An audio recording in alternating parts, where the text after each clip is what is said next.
அஸ்ஸலாமு ஃப்ரெண்ட்ஸ்.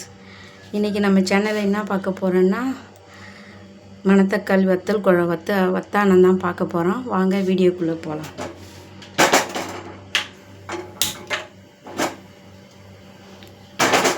அடுப்பு பற்ற வச்சாச்சு. சட்டி சூடாகட்டும். சட்டி சூடாகிடுச்சு. இப்போ எண்ணெய் ஊற்றிக்கலாம்.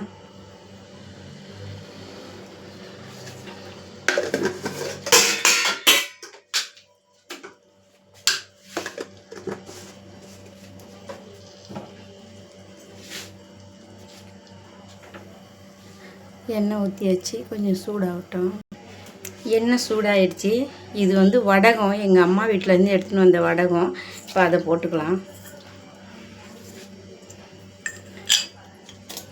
அது பொரிஞ்சு வரட்டும். கடுகு நல்லா பொரியுது. அடுத்தது வெந்தயம் போட்டுக்கலாம். ஒரு 1/4 ஸ்பூனுக்கு. அதில் வெந்தயம் கலந்துருக்கு, இருந்தாலும் நான் வெந்தயம் போட்டுக்கிறேன்.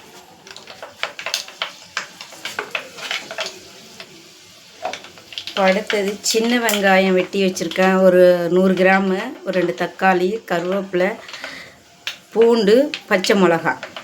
இப்போது அதை போட்டுக்கலாம்.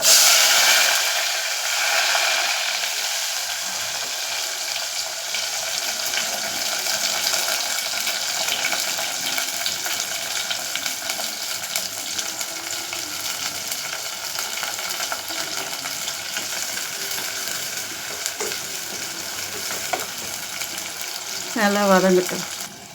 வெங்காயம் நல்லா வதங்கிடுச்சு. இப்போது தக்காளி, பச்சை மிளகாய், பூண்டு, 2 முழு பூண்டு உரித்து வச்சுருக்கேன். அதையும் போட்டுக்கலாம்.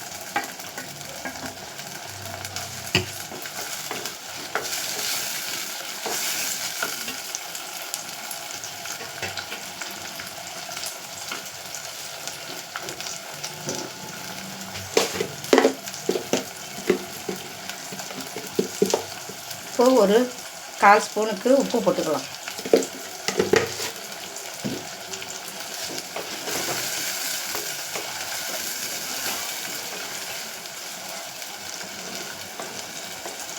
ஒரு 2 நிமிஷம் அது நல்லா வதங்கி வரட்டும். அடுப்பை சிம்மில் வச்சுருவோம். இப்போது 2 நிமிஷத்துக்கு நல்லா வதங்கி வந்துருச்சு பாருங்கள். நல்லா வெங்காயம் தக்காளியெலாம் நல்லா வதங்கி வந்துருச்சு 2 நிமிஷத்துக்கு. இந்த ஸ்டேஜில் 1 ஸ்பூன் மல்லித்தூள், ஒரு 1/2 ஸ்பூன் மஞ்சத்தூள், 1 ஸ்பூன் சீரகத்தூள், 1/2 ஸ்பூன் வத்தத்தூள் போட்டிருக்கேன். அதையும் போட்டுக்கலாம். அடுத்தது பெருங்காயம்.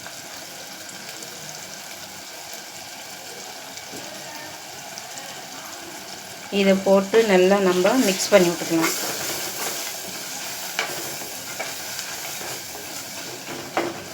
நல்லா மிக்ஸ் பண்ணி விட்டு பச்சை வடை போகிற வரைக்கும் ஒரு நிமிஷத்துக்கு அது நல்லா வெந்து வரட்டும்.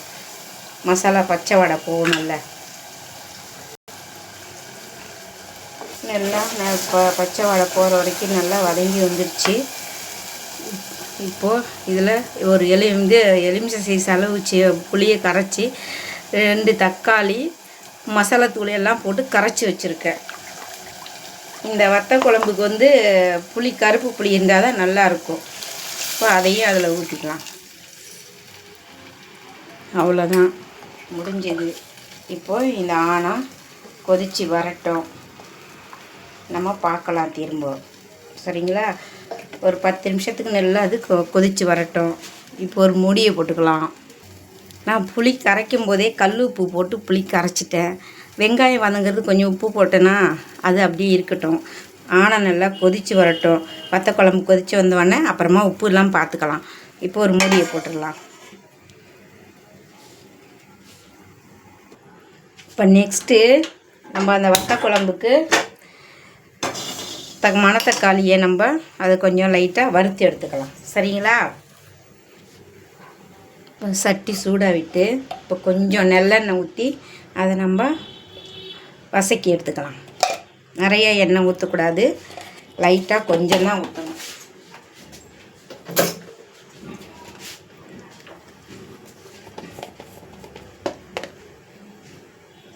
எண்ணெய் சூடாகிட்டு இப்போது நம்ம அந்த மணத்தக்காளி விதையை போட்டுக்கலாம். போட்டு நல்லா நம்ம அதை வறுத்து எடுத்துடலாம்.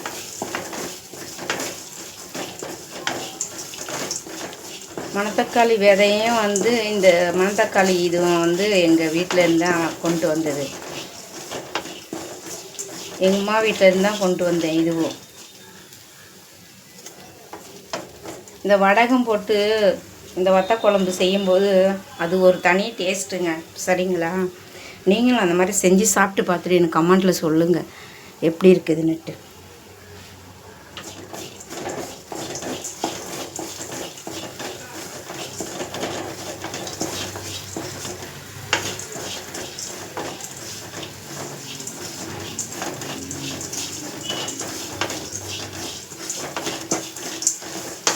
அவ்வளோதாங்க, மணத்தக்காளி வறுத்தல் வறுத்தாச்சு.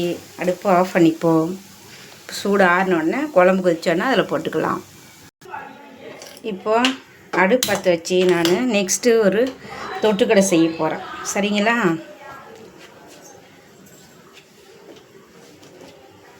கறி வரட்டி வச்சுருக்கேன். அந்த கறியை இஞ்சி பூண்டு பட்டை கிராம்பு ஏலக்காயெல்லாம் போட்டு வரட்டி வச்சுருக்கேன். இப்போ கொஞ்சம் எண்ணெயை ஊற்றி தயிர்லாம் விட்டு தான் நான் வரட்டி வச்சுருக்கேன். எண்ணெய் சூடாயிடுச்சு. 2 பட்டை துண்டு, ஒரு மராட்டி மொக்கு, 2 ஏலக்காய், 2 கிராம்பு அதையும் போட்டுக்கலாம்.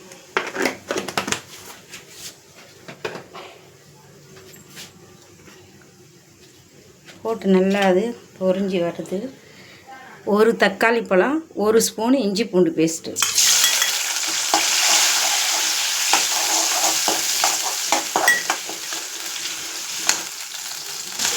இப்போது ஒரு 1/4 ஸ்பூனுக்கு வத்தத்தூள் போட்டுக்கிறேன். 1/4 ஸ்பூன் வத்தத்தூள் போட்டு மசாலாத்தூள் போட்டிருக்கேன். இருந்தாலும் அது வத்தத்தூள் போட்டால் கொஞ்சம் ஒரு மாதிரி கலர்ஃபுல்லாக இருக்குமா, அதனால் அதை போட்டுக்கிறேன். இதை பாருங்கள், கறியை நல்லா வேக வச்சு வச்சுருக்கேன். இப்போ அதையும் போட்டுக்கிறேன்.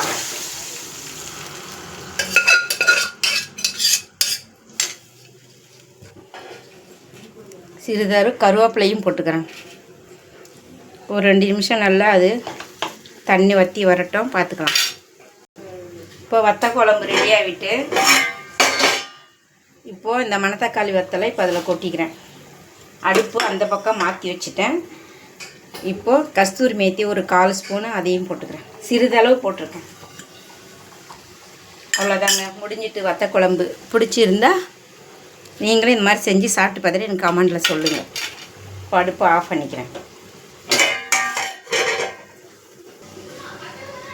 பாருங்கள், கறியும் வந்து நல்லா சுருண்டு வந்துடுச்சு. எப்படி இருக்குது பாருங்கள், நல்லா வச்சு வந்திருக்கா. மாஷா அல்லாஹ். என்கிட்ட கொத்தமல்லி தழை இல்லை, இருந்தால் நான் போடுவேன். நீங்கள் உங்கள் சௌகரியம் இருந்துச்சுன்னா போடுங்க. அவ்வளோதான், முடிஞ்சிடுச்சு. பிடிச்சிருந்தா சப்ஸ்கிரைப் பண்ணுங்கள், ஷேர் பண்ணுங்கள், பெல் ஐக்கானை கிளிக் பண்ணுங்கள், என்னுடைய சேனல் சப்போர்ட் பண்ணுங்கள். அடுத்த ஒரு வீடியோவில் நான் பார்க்குறேன்.